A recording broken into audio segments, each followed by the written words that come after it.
Designers, this is Govin here with Secrets of Longevity.com.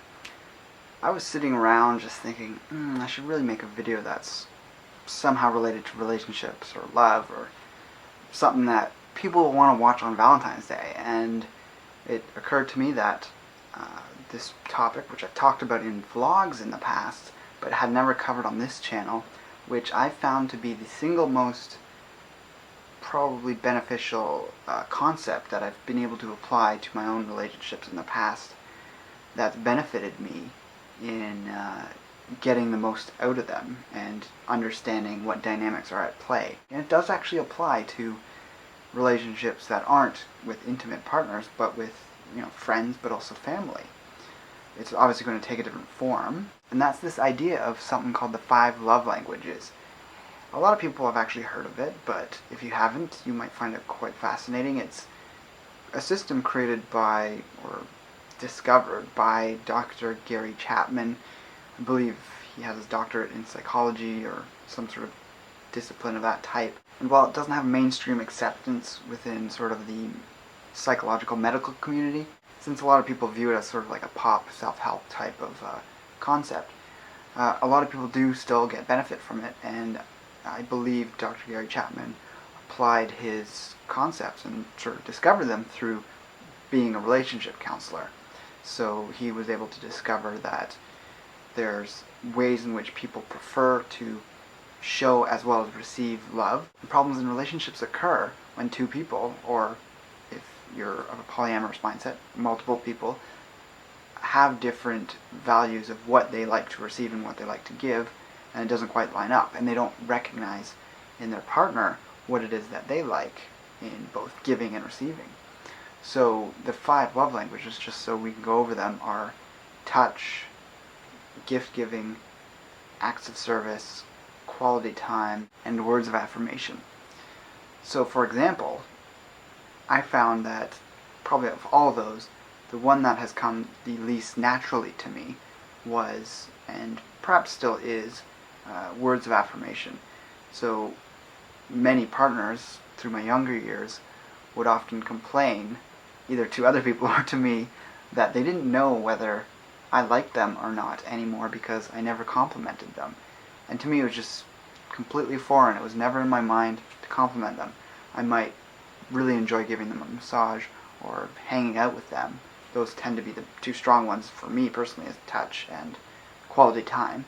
So that's time spent one-on-one with someone. But because I wasn't complimenting them and making comments, not just about their appearance, but anything about a person, including personality, I was seen as disinterested, even though I thought I was showing affection by spending time and being hands-on with a partner and showing affection that way. So in return, I might not have also felt like I was getting affection from a partner if they were complimenting me because they like to receive compliments, but they weren't being as touchy-feely as I might be, or spending enough quality time with me. So some of the major benefits you can guess that would come about from having some of this knowledge, it's self-knowledge, but also knowledge about your partner, is that you can work out, and just by talking, what each other prefer in terms of the ways in which you show affection.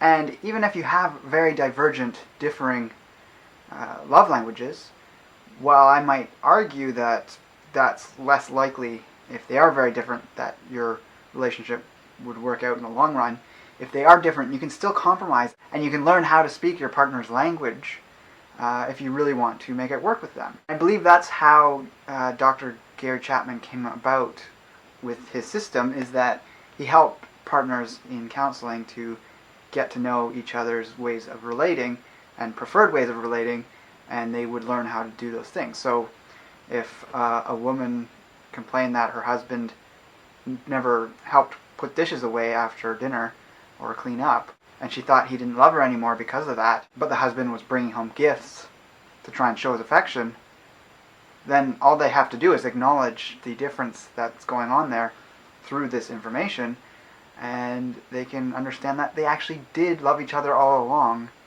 and they might try and change things to better understand each other and give each other what each other are looking for, or they can decide to part ways and find a partner that matches up better with what it is that they like to do in terms of receiving and giving affection and love.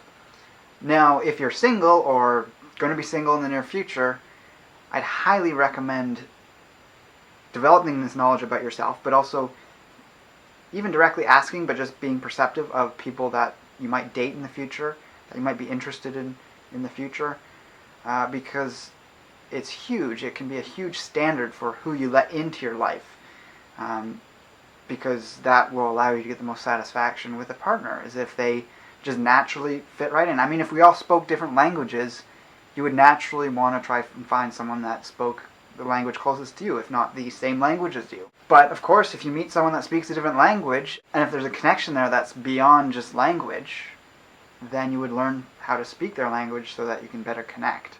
So I think this is some of the most practical information out there for relationship advice. There's a lot more complex things, do's and don'ts in relationships.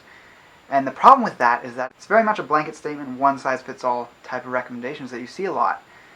This is sort of the stereotypical junk you see in magazines, most notably what women see in things like Cosmopolitan, but men have the same perception from the magazines or sources of information they look at to get that kind of advice. And I think a lot of that stuff is complete garbage. It causes problems because there is such wide-ranging differences in people's lifestyles and what they like. So a big thing is to just acknowledge something as practical as this and see how it improves things. It's very easy to apply. It's just thinking about it. You can just sit there and think about this. There are online tests and quizzes you can take. I'm not going to link to any particular one because I've done a number of them and I've gotten varied answers, but I see a consistent enough result with them that